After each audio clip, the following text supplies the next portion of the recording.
Hi, I'm Stuart Box. I'm an engineer at Sigma Corporation.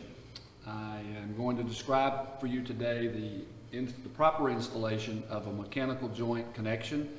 Mechanical joint connections are used predominantly in the industry, and we thought it would be a good idea for you to see visually in a lab or bench environment the proper way to do that. So if you'll bear with me, I'm going to describe the basics for you. There are basically two types of glands that can be used to make a mechanical joint connection. Standard gland, been around for 100 years, and a restrained gland, fairly new to the market. They both work the same way, whether you're using a standard gland or a retainer gland, restraint gland. Everything about making the mechanical joint installation is the same. So, you have a piece of ductile iron pipe, you have a gasket, you have a fitting, you have your choice of gland depending on your application. You're out in the ditch, you want to make sure that the end of the pipe, the spigot end of the pipe is clean. Soap and water would be great. Also, the inside of the fitting where the gasket fits should be clean as well. The first step is to install the gland onto the pipe.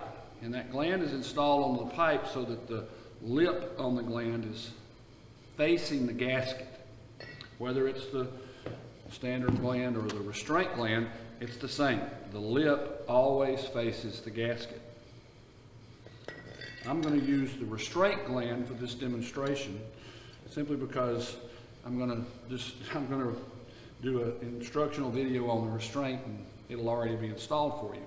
So after the gland is installed with the lip in the proper direction, the gasket is put on the pipe. But only after lubricant is used on the pipe end that was clean and on the inside, pipe lubricant on the inside of the fitting gasket seat as well. Once this is clean and lubricated, the gland on, then the gasket can be put on. The gasket has a taper to it. That taper should point toward the fitting. Just slide it on, slide it back. Then the pipe is installed in the fitting. In this case, I'm installing the fitting on the pipe for demonstration purposes.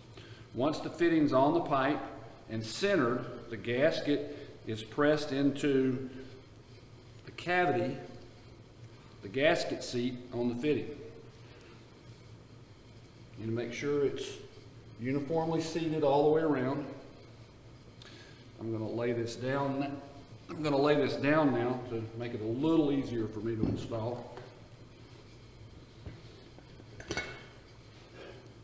Gasket's in place, even in the socket. The gland is moved up against the gasket and centered. T-bolts are installed. T-bolts should go so that the anti-rotation feature built into the fitting locks it in place. All the bolts and nuts should be installed and hand tightened before anything else is done. So once you have the pipe, gasket, retainer gland installed, all the T-bolts hand tight, then you have to use some method of tightening the T-head bolt to the proper torque. I'm not going to go into what all those torques are. They're in our catalog. They're on the web page. We recommend the AWWA standard torques based on the size of the bolt. The device that you use to tighten the nuts is your choice. We recommend that if you're going to use an impact, that you only use the impact for the first couple of rotations around tightening the bolts. I'm going to use a crescent wrench in this demonstration. So the first also want to, a little trick that I like to use. We recommend and insist on, really, with our instructions, if you read them carefully, that the tightening of the T-bolts is done in a star pattern. So I like to put a number on the bolt and make sure that I follow the same pattern every time I go around tightening the bolt. So I'm writing a number. There's 4 bolts. 1, 2, 3, 4. And I'll use that same pattern as I'm going around the fitting, tightening the T-bolts. That's important because it puts uniform forces on the gasket as you're compressing the gland. If you get one side of the gland tighter than the other side too quickly, you can put more compression on that side of the gasket and not enough on the other, and potentially could have a leaking situation. So I'm going to start with number 1, and I'm going to get a couple of turns because we're just getting started here. I'm going to get a couple of turns on this one. Then I'm going to go to number 2, which again, a star pattern. In this case, there's only 4 bolts, so it's opposite of number 1. If you were working on a big fitting, you could have a lot of different, the number could be 30, 32. So it's important to keep up with the order in which you've tightened things. All right, so a couple of rounds on bolt 2. And I'm going to continue this process all the way around until I get to the point where I feel like things are tight enough that I can check them with my torque wrench to confirm that I've got the proper torque all the way around. So I used my crescent wrench for hand tightening, and I used the torque. I'm going to use a torque wrench to confirm the final tightening. The torque wrench should be set to the recommended specification in our brochure. And remember how important it is, can't say it enough times, that you've gone around in a star pattern. You need to continue the star pattern when you're confirming that your torque wrench is not moving the T-bolts at the recommended torque. In other words, you're not getting any additional tightening. When you put the torque wrench on bolt number 1, so I'm not quite where I need to be. There. All right. So then I go to bolt number 2.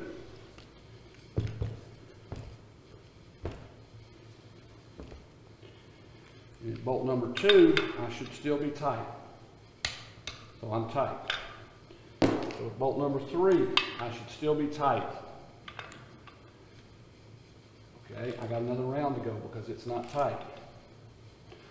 You need to make 1 complete revolution with the torque wrench, confirming that you cannot get any additional torque on the bolt at the recommended torque rating.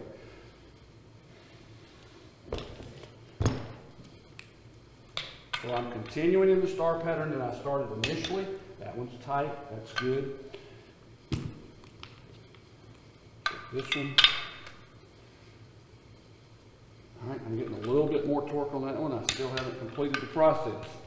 The process should continue until you're confident that your torque wrench is not breaking, is not rotating before it slips at the recommended torque in our literature. That is the proper installation of a mechanical joint gasket, a mechanical joint seal.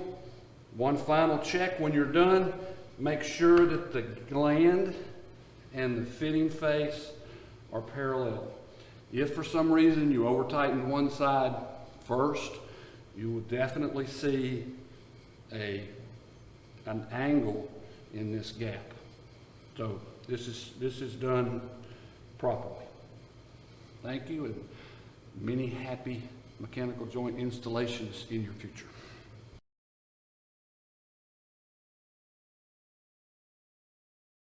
Hi, Stuart Box, back to have a short Q&A session with Laurie, who watched our video on mechanical joint installation.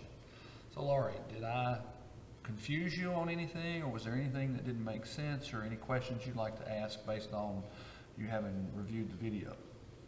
I just have a couple questions. One of the questions is, what are anti-rotation bolts, and what is that feature?